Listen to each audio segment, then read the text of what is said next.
Video shows the tense moments when police raided the house, the home of a Kansas newspaper owner. The video from August 11th shows officers executing a search warrant at Eric Meyer's house.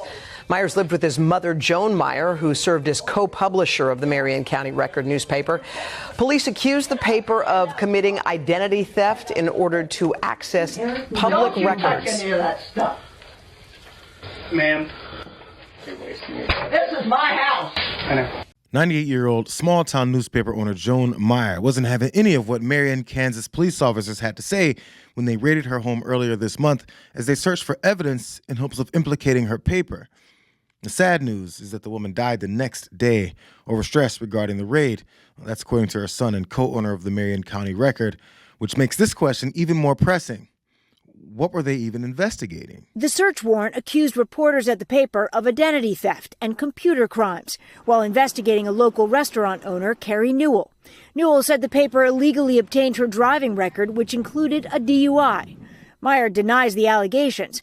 He said the raid was a bullying tactic and believes the stress contributed to the death of his 98-year-old mother, who co-owned the paper. Who knows if this small-town newspaper has ever reported stories in an unsavory manner for some, but in the case about simply obtaining embarrassing DUI records of a restaurant owner that weren't even used in their story, I wonder if busting into an elderly woman's house and her newsroom was the best tactic, especially since they ended up completely being wrong. Late today, the county attorney for this small Kansas town said there was insufficient evidence to justify last week's police raid of the paper and withdrew the search warrant.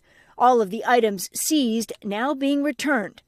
The Kansas Bureau of Investigations says it will keep investigating. Well, that's embarrassing. But what was the connection between this restaurant owner and law enforcement authorities that had them believing that all of this was warranted? Meyer said in his newspaper's report that he believed the raid was prompted by a story published last week about that local restaurant owner. Her name was Carrie Newell. She had police remove Meyer and a newspaper reporter from her restaurant earlier this month who were there to cover a public reception for U.S. Representative Jake LaTurner, a Republican representing the area. The police chief and other officials also attended, and they were acknowledged at that same reception, and the Marion Police Department highlighted the event on its Facebook page. It seems that it all possibly circled back to politics and the potentially negative story that might have encapsulated this restaurant owner and her seemingly cozy relationship with the cops and their Republican congressman. And then they were very upset that this paper was at the event. And the elderly woman's son seems to agree. It was designed to create a chilling effect on our publication. National news organizations, including NBC News, called the raid a violation of the First Amendment. There's all sorts of weird things going on in this.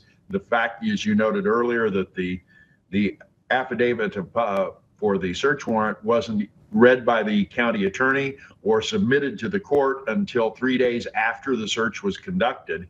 And the normal procedure is it goes through the county attorney before it gets to the judge.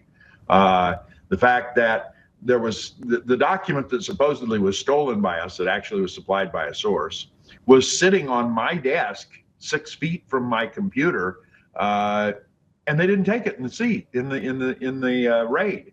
They just left it sitting there. There's a lot of very strange things. They searched a reporter's computer who had been sick all that week and hadn't even been involved in it. They also took her cell phone. She wasn't even in the office at that time. It's looking more and more like the Marion County Record had built a track record of simply being a nuisance to the powers that be, because they weren't the only ones that were looked into. Do you think this was retribution just because you are a pain in the ass to the people in power? I mean, I still don't understand exactly. This was such a shoddy search, and now they've walked back the search warrant. They didn't even look at it. Yeah, there was. Our chief had been under investigation by another of our reporters a few weeks earlier. The mayor and the vice mayor, and I think it's important to point out that we weren't the only people searched and seized. The vice mayor was also part of that simultaneous raid.